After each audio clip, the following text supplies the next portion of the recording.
Hello दोस्तों, आशा करते हैं आप लोग बहुत अच्छे होंगे। आज की इस क्लास में हम लोग डिस्कस करेंगे राष्ट्रीय शिक्षा नीति 1986।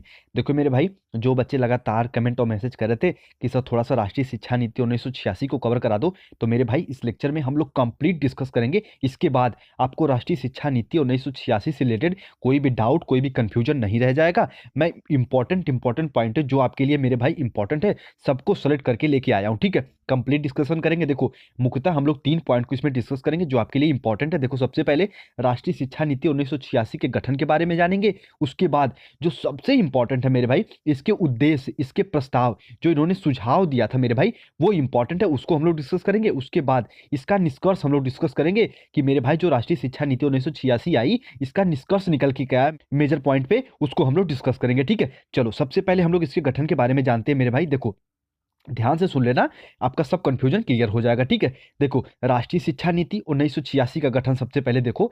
राष्ट्रीय शिक्षा नीति 1986 भारतीय शिक्षा व्यवस्था में सुधार का एक बड़ा कदम था। देखो इसके पहले भी एक शिक्षा नीति आई थी, पहले उसे भी समझ लो वरना कंफ्यूज रहोगे। देखो अगर आपसे कोई पूछे ना फर्स्ट राष्ट्रीय शिक्षा नीति कब आई, तो आप कह सकते हो 1968 में।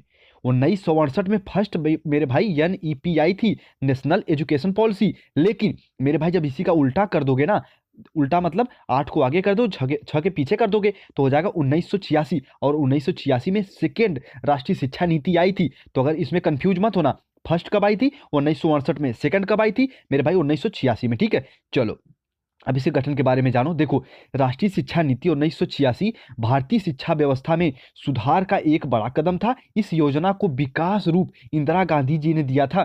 ठीक है, इंदिरा गांधी जी ने राष्ट्रीय शिक्षा नीति 1986 के बारे में मेरे भाई पहले ही बता दिया था। उसके बाद इंदिरा गांधी ने राष्ट्रीय शिक्षा नीति 1968 के आधार पर राष्ट्रीय शिक्षा नीति की योजना बनाई।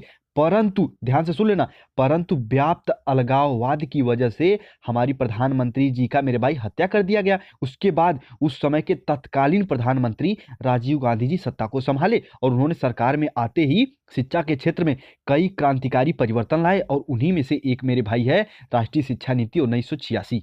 इतना इसके गठन के बारे में जाने। अब थोड़ा सा मेरे भाई इसमें और एक्स्ट्रा पॉइंट जान लो। देखो संसद द्वारा पारित हो जाने के बाद मई 1986 में प्रकाशन किया गया था, तथा उसके लगभग 6 महीने बाद नवंबर 1986 में मेरे भाई इस योजना को लागू करने के लिए कार्य योजना के दस्तावेज का प्रकाशन किया गया। ठीक है, इतना इसके गठन के बारे में जानते रहो, इतना मेरे भाई सफिशियंट है। ठीक है, चलो अब हम लोग थोड़ा समझते हैं इसके उद्देश्य के, फिर प्रस्ताव पे चलेंगे। ठीक है, देखो उद्देश्य के बारे में जानो। इस नीति का मुख्य उद्देश्य गुणवत्तापूर्वक शिक्षा उपलब्ध कराना तथा भारत के सभी नागरिकों को शिक्षा उपलब्ध कराना था। देखो मेरे भाई क्या था ना कि हमारा भारत तो आज़ाद हो गया, लेकिन सभी को, यानी जो भारत के सभी नागरिकों को शिक्षा देना अनिवार्य माना गया, क्योंकि मेरे भाई उसके पहले सभी शिक्षित थे नहीं। चाहे वो प्रौढ़ शिक्षा हो गई, चाहे नारी शिक्षा हो गई, चाहे बाल एजुकेशन हो गया, सबको शिक्षा देना इसका मुख्य उद्देश्य बनाया गया। ठीक है, उसके बाद देखो राष्ट्रीय शिक्षा नीति 1986 का लक्ष्य संपूर्ण देश में एक राष्ट्रीय शिक्षा व्यवस्था का विकास करना था। ठीक है, ये उसका उद्देश्य था मेजर पॉइंट पे। ठीक है, अब देखो इसके प्रस्ताव यानी सुझाव के बारे में थोड़ा सा देख लो। Proposal of National Education Policy 1986। ठीक है, देखो शिक्षा की चुनौती नामक दस्तावेज में कहा गया कि शिक्षा द्वारा व्यक्ति की सामाजिक आर्थिक बेहतरी, उसकी क्षमता और सृजनशीलता पर जोर दिया जाना चाहिए। ठीक है, जो शिक्षा की चुनौती जो मेरे भाई दस्तावेज था, उसमें क्या कहा गया कि व्यक्ति की सामाजिक आर्थिक बेहतरी, उसके मेरे भाई क्षमता के अनुसार शिक्षा दी जाए, और उसकी सृजनशीलता यानी उसका अगर मन मेरे भाई कि कुछ निर्माण करने में है, या फिर उसके अंदर जो क्षमता निर्माण करने का है, तो उस पर जोर देना चाहिए। जिसके अनुसार राष्ट्रीय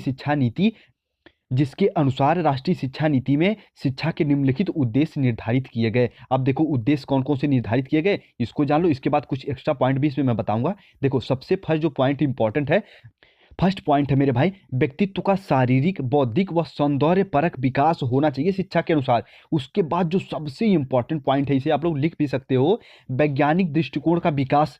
देखो मेरे भाई हमारा जो भारत देश है ना, इसमें मेरे भाई जब हम आज़ादी के पहले या उससे पहले हम लोग थोड़ा सा हमारा एजुकेशन अध्यात्म से रिलेटेड था, लेकिन जैसी हमारी आज़ादी हुई उसके बाद मेरे भाई हम लोग स्वतंत्र हुए, तो हम लोग थोड़ा सा वैज्ञानिक दृष्टिकोण पर ज़्यादा मेरे भाई फोकस करने लगे। ठीक है, उसके बाद लोकतांत्रिक चारित्रिक आध्यात्मिक मूल्यों को संजोना। मेरे भाई क्या है ना, एक यदि आप मेरे भाई लोकतंत्र को मेरे भाई अच्छे से चलाना चाहते हो ना, तो उसमें आध्यात्मिक मूल्यों को भैया बिल्कुल जोड़ दोगे, क्योंकि आध्यात्मिक मूल्य पता है क्या होता है, हर आदमी के अंदर मेरे भाई कुछ भावनाएं होती हैं, कुछ नैतिक मूल्य होते हैं, तो उनको सजोया कैसे जाता है, उनको कैसे डेवलप किया जाता है, उसके लिए शिक्षा दी जाए। उसके बाद समाजवाद के मूल्यों का विकास, समाज में रहकर एक प्रतिष्ठित व्यक्ति कैसे अपने काम क्रिया को कर सकता है, उसको विकास के लिए मेरे भाई शिक्षा दी जाए। उसके बाद देखो इंपॉर्टेंट है, विषम परिस्थितियों का सामना करके वह उन्हें बदलने के लिए आत्मविश्वास का मेरे भाई की आत्मविश्वास का विकास किया जाना चाहिए। अच्छा, विषम परिस्थितियां कौन सी हैं? देखो, एक बालक को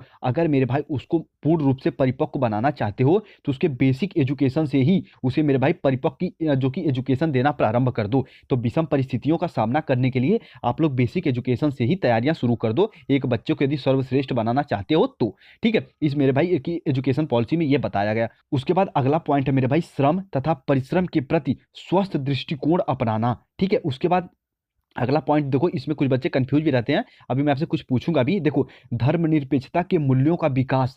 देखो, एक तो होता है मेरे भाई, ध्यान से सुन लेना, एक होता है पंथ निरपेक्ष, एक होता है पंथ एक होता है मेरे भाई पंथ निरपेक्ष, एक होता है पंथ निरपेक्ष और एक होता है धर्म निरपेक्ष। तो आप कमेंट सेक्शन में कमेंट करके बताओ कि पंथ निरपेक्ष और धर्म निरपेक्ष में क्या अंतर है। यदि आपको पता है ईमानदारी के साथ, तो अभी के अभी कमेंट करो कि मेरे भाई पंथ निरपेक्ष और धर्म निरपेक्ष में क्या अंतर होता है। ठीक है, चलो, धर्मनिरपेक्षता के मूल्यों का विकास। देखो मेरे भाई, जो भी लोकतांत्रिक कंट्री है ना, उसमें क्या होता है, धर्मनिरपेक्षता को मेरे भाई महत्व दिया जाता है।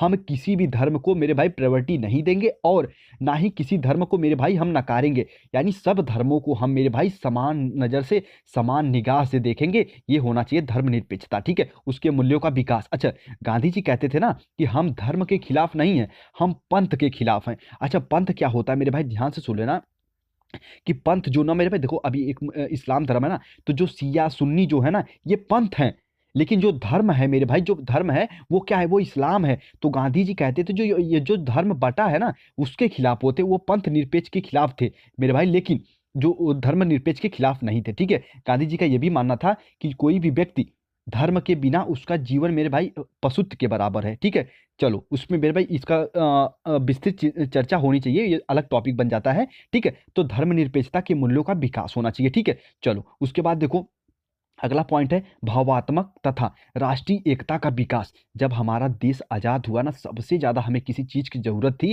तो वो था राष्ट्रीय एकता। तो मेरे भाई उसके बारे में हमें शिक्षा दी जानी चाहिए कि हम अपने राष्ट्र में एकता को कैसे बना सकते हैं, भावात्मक रूप से हम अपने देश के साथ कैसे जुड़ सकते हैं। ठीक है, उसके बाद व्यावसायिक क्षमता का विकास। देखो, आज के समय में जो वर्तमान स्थिति है हमारे देश की, सबसे बड़ी चुनौती है मेरे भाई युवाओं को रोजगार।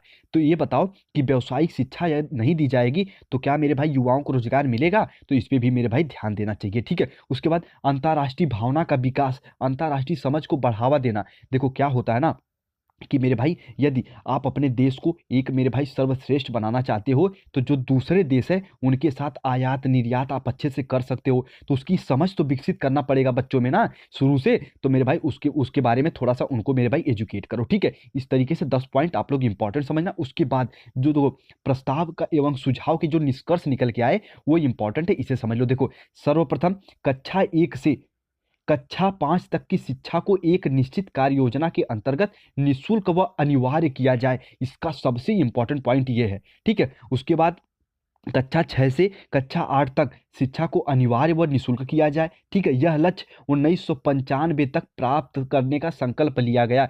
और मेरे भाई आपको पता है कि आज तक 100% जो है कि मेरे भाई कि ये प्राप्त नहीं कर पाए, हम लोग निःशुल्क शिक्षा नहीं दे पाए। देखो उसके पीछे रीजन क्या होता है ना, कि देखो अगर मान लो कि आप किसी समाज में हो, अगर उस समाज में मेरे भाई 100 बच्चे हैं, ठीक, आप 100 को एजुकेट करना चाहते हो, अगर वो एडमिशन ही नहीं लेंगे तो बताओ ये लक्ष्य प्राप्त होगा? तो मेन रीजन यही है कि मेरे भाई उन्होंने एडमिशन नहीं लिया, जिसकी वजह से अनिवार्य व निःशुल्क शिक्षा 1995 तक प्राप्त नहीं हो पाई और आज तक ये दुविधा चली आ रही है। ठीक है, चलो उसके बाद देखो सबसे इंपॉर्टेंट ये है, अभी मैं कुछ इंपॉर्टेंट बातें यहाँ बताऊंगा।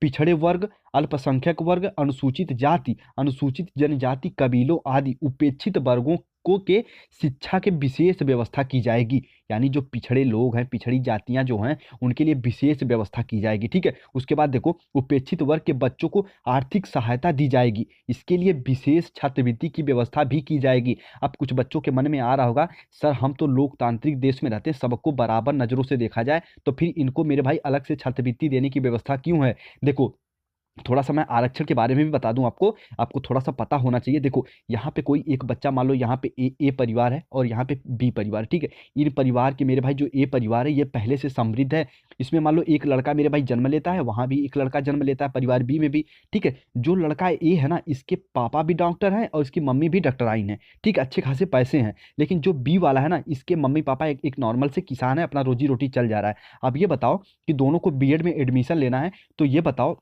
ये तो तुरंत 52,000 भर देगा, लेकिन ये 52,000 भर पाएगा नहीं। तो सरकार इसको मेरे भाई बराबरी में लाने की थोड़ा सा सहायता करती है, जिसे कहते हैं स्कॉलरशिप। तो मेरे भाई ये होता है आरक्षण का मुख्य पर्पज, ठीक है। अब इसे अन्यथा कोई लेगा तो अलग बात है, ठीक है। चलो, तो इस प्रकार से जो पिछड़े लोग हैं उनको विशेष स्कॉलरशिप छात्रवृत्ति की भी व्यवस्था की जाएगी, ताकि वो मेरे भाई शिक्षा को प्राप्त कर लें, ठीक है। उसके बाद इसका अगला प्रस्ताव या मेरे भाई उद्देश्य क्या था कि मंद बुद्धि और विकलांग बालकों के लिए अलग से स्कूल खोले जाए, ठीक है, ताकि सभी बच्चे मेरे भाई शिक्षा को प्राप्त कर सकें।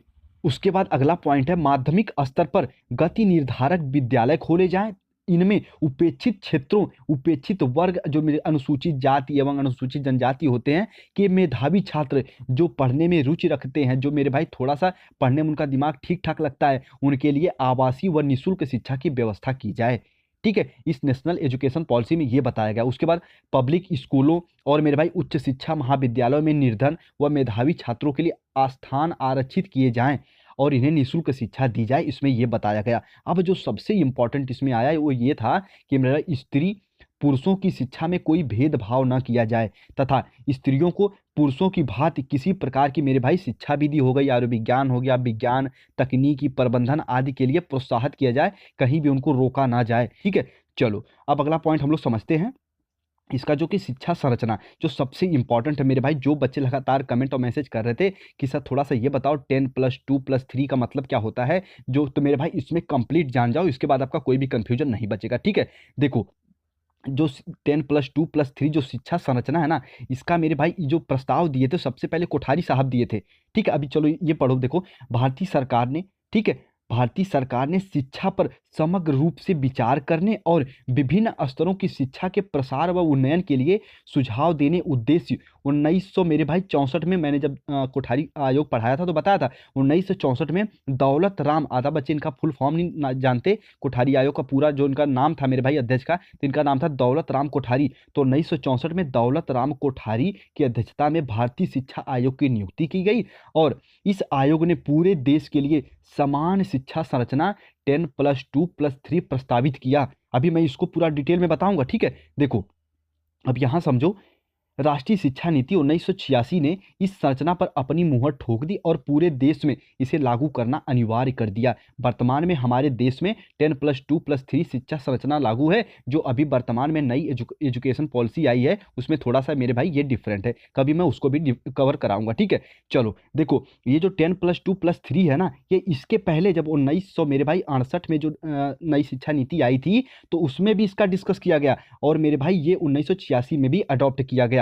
अच्छा, जो 1986 शिक्षा नीति है ना, ये समझो जो कोठारी आयोग है ना, जो इन्होंने मेरे भाई सुझाव दिया था उसी को मानते हुए ये नई शिक्षा नीति आई थी 1986 वाली, तो ये बात मानते रहना, ठीक है। चलो अब यहाँ ध्यान से सुनो, इस शिक्षा संरचना में प्रथम 12 वर्षीय शिक्षा को स्कूली शिक्षा और मेरे भाई +3 जो है उसके बाद जो की शिक्षा थी उसको विश्वविद्यालयी शिक्षा कहते हैं ना, हम यूनिवर्सिटी में पढ़ते हैं। तो जो बीए, देखो सिंपल लैंग्वेज में, कक्षा 1 से लेके 12 तक स्कूली शिक्षा, उसके बाद जो 3 साल का होता है बीए, बीएससी, बीकॉम, तो मेरे भाई उसको कहते हैं हम लोग विश्वविद्यालयी शिक्षा, ठीक है। इतना आप लोग जानते रहो। अब देखो इसके आधार पर ये इंपॉर्टेंट आता है, यदि आप मेरे भाई सच में बीएड बीटीसी तो कर ही रहे हो तो इतना आपके लिए जानना जरूरी है, कोई भी कहीं भी पूछ सकता है और आपके एग्जाम के लिए भी जरूरी है, ठीक है। क्या, देखो ध्यान से सुन लेना, वर्तमान में शिक्षा संरचना 10+2+3 के आधार पर विद्यालय व्यवस्था निम्नलिखित 5 रूपों में की जा रही है। सबसे फर्स्ट है मेरे भाई शिशु विद्यालय, जिसे कहते हैं नर्सरी स्कूल, ठीक है। देखो ये प्राथमिक शिक्षा से पूर्व की शिक्षा के विद्यालय हैं, इसलिए इन्हें पूर्व प्राथमिक विद्यालय यानी प्री प्राइमरी स्कूल भी कहते हैं। ठीक है, इनमें 2 से 3 वर्ष तक की पूर्व प्राथमिक शिक्षा व्यवस्था है। ये हमारे देश के विभिन्न नामों से चल रहे हैं। ठीक है, अब देखो शिशु विद्यालय, देखो जो कक्षा 1 से पहले रहते हैं, जैसे एलकेजी हो गया, यूकेजी हो गया, इन्हें कहते हैं शिशु विद्यालय, जो प्ले स्कूल के नाम से जाने जाते हैं। तो और मेरे भाई जो हम लोग प्राइमरिया में पढ़े थे, जिसे कहते हैं गधैया गोल, तो गधैया गोल कौन से होते थे, एक कक्षा 1 से पहले वाले, वो थे गधैया गोल। और मेरे भाई जो थोड़ा सा इंग्लिश इंग्लिश पढ़ते हैं, वो कह देते हैं उसी को एलकेजी यूकेजी। ठीक है, अभी फिलहाल सब कुछ चेंज हो चुका है, प्राइमरी हमारा पहले जैसा नहीं रह चुका है। ठीक है, उसके बाद देखो प्राथमिक विद्यालय, इनमें प्रथम 10 वर्षीय शिक्षा की कक्षा 1 से 5 तक की शिक्षा दी जाती थी। ठीक है, कक्षा 1 से लेके 5 तक की शिक्षा किसमें दी जाती है, तो आप कहोगे सर प्राइमरी स्कूल में। ये आपके जानना बहुत इंपॉर्टेंट है, और ये 1986 के शिक्षा नीति में बताया गया था। उसके बाद उच्च प्राथमिक विद्यालय, जिसे हम जूनियर भी कहते हैं और अपर प्राइमरी स्कूल भी कहते हैं। ठीक है, इनमें प्रथम 10 वर्षीय शिक्षा की 6 से लेके 8 तक की शिक्षा व्यवस्था थी।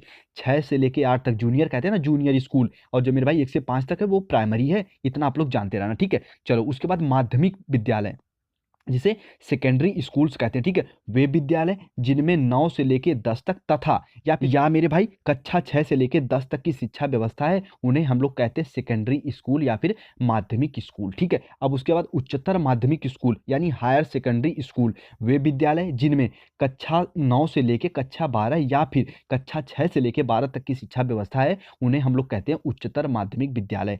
ठीक है, इतना आप लोग जानते रहना, एक्स्ट्रा में मेरे भाई आपके लिए सफिशियंट रहेगा। कहीं भी मेरे भाई कोई भी पूछ देगा तो आप बता सकते हो कि जो कि शिशु विद्यालय नर्सरी स्कूल कब से कहाँ तक होते हैं, प्राइमरी, और उसके बाद मेरे भाई हायर सेकेंडरी, उसके बाद मेरे भाई कि उच्चतर माध्यमिक विद्यालय जिसे हायर सेकेंडरी कहते हैं, या फिर सेकेंडरी माध्यमिक विद्यालय। इतना आप लोग जानते रहना। ठीक है, उसके बाद देखो इसके निष्कर्ष के बारे में जान लेते हैं, जो मेजर पॉइंट है। देखो इस शिक्षा नीति द्वारा आर्थिक रूप से कमजोर व प्रतिभावान बच्चों को मेरे भाई शैक्षिक प्रगति हेतु तेजी लाना, यानी उनके विकास के लिए मेरे भाई नए नए तरीकों को खोजना। ठीक है, उसके बाद इन्होंने 10+2+3 पैटर्न पर जोर दिया। ठीक है, देखो इसके पहले मैंने बता चुका हूं कि मेरे भाई 1968 में भी इसे अडॉप्ट किया गया था, और सेम 1986 में भी 10+2+3 को अडॉप्ट किया गया था। क्यों किया गया था, क्योंकि ये समझो जो 1986 की शिक्षा नीति आई थी, ये टोटली बेस्ड थी मेरे भाई कोठारी आयोग पे। ठीक है, जो उन्होंने प्रस्ताव दिया था, ये उसी का मेरे भाई बदला हुआ रूप है। ठीक है, उसके बाद नारी शिक्षा प्रौढ़ शिक्षा पर जोर दिया गया। अच्छा ये बताओ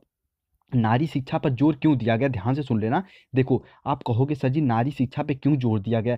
देखो जो हमारा नारी समाज है मेरे भाई, जो स्त्री है ना, ये शुरू से चाहे मेरे भाई किसी का भी शासन रहा हो, इनको शोषित किया गया। ठीक है, देखो जब मुस्लिम काल आया मेरे भाई भारत में, तो क्या पता कि चार दीवारी के बाहर स्त्रियों को जाने नहीं दिया जाता था। ठीक है, उनको शिक्षा मेरे भाई मन चाही शिक्षा प्राप्त करने के लिए रोक दिया गया था। उसके पहले भी स्त्रियों को जौहर जैसी प्रथाओं से गुजरना पड़ता था। ठीक है, तो ये बताओ जो स्त्री समाज है ना, ये शुरू से शोषित वर्ग रहा है, तो इनको मेरे भाई बराबरी में लाने के लिए स्पेशल शिक्षा तो देनी पड़ेगी ना। उसके बाद प्रौढ़ शिक्षा, ये बताओ प्रौढ़ शिक्षा की आवश्यकता क्यों पड़ती है। देखो जब हमारा भारत आज़ाद हुआ ना, तो मेरे भाई आधा से ज़्यादा लोग अशिक्षित थे। ठीक है, तो उनको मेरे भाई जब एक लोग सफल लोकतंत्र बनाने के लिए किसी कंट्री को, तो उसमें सभी व्यक्तियों को शिक्षित होना बहुत ही इंपॉर्टेंट है। तो प्रौढ़ शिक्षा पर भी जोर दिया गया। इस प्रकार से नारी शिक्षा और प्रौढ़ शिक्षा भी मैंने कवर करा दिया। ठीक है, चलो देखो उनका मुख्य उद्देश्य शिक्षा के स्तर में बदलाव लेकर आना था, और जो सबसे इंपॉर्टेंट है ना, देश को एक ऐसी शिक्षा देनी थी जो आधुनिकीकरण की ओर ले जाए।